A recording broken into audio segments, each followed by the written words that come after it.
Parliamo in tema di nascite perché abbiamo Raffaella Pin, che è ostetrica del Policlinico del San Giorgio di Pordenone. Prego. Bentrovati. Una delle finalità della nostra professione è anche di creare un rapporto di fiducia con la donna, specie quando è in gravidanza.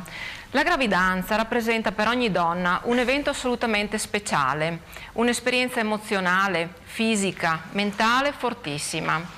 Nei nostri corsi preparto trattiamo molti argomenti e rispondiamo a molte domande che le future mamme ci fanno. Ora vi porterò alcuni di questi argomenti trattati nel nostro corso. Parliamo di riposo. La donna in gravidanza necessita di adeguato riposo. Si ritiene siano necessarie 7-8 ore di sonno notturno. Questo per dare la possibilità all'organismo materno di far fronte a tutte le nuove funzioni a cui è chiamato.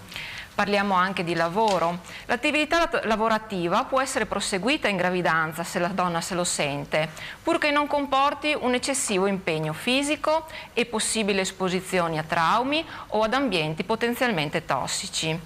Si ricorda che la legislazione italiana, in tal senso, prevede l'astensione obbligatoria dal lavoro per gli ultimi 2 mesi di gravidanza e per i primi 3 mesi dopo il parto.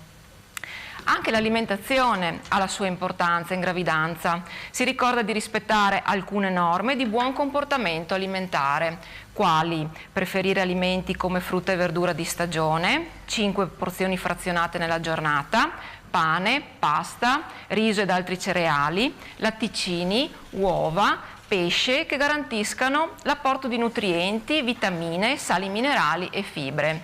Evitare digiuni prolungati o pasti eccessivamente abbondanti, bere molta acqua, soprattutto fuori dai pasti, consumare con moderazione dolci, grassi di origine animale, zucchero e sale, consumare con moderazione cioccolato, caffè, tè per il loro contenuto di caffeina.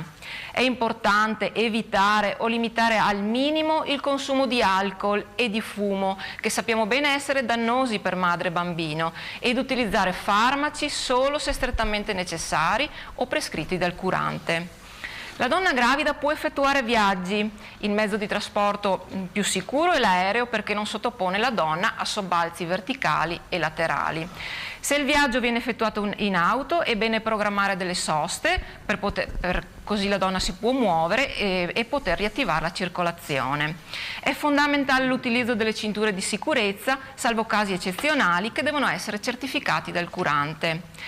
Una moderata attività fisica come yoga, camminate e nuoto favorisce la circolazione e il benessere fisico generale. Sono da evitare attività che richiedano un intenso sforzo muscolare, sport pesanti o a rischio caduta.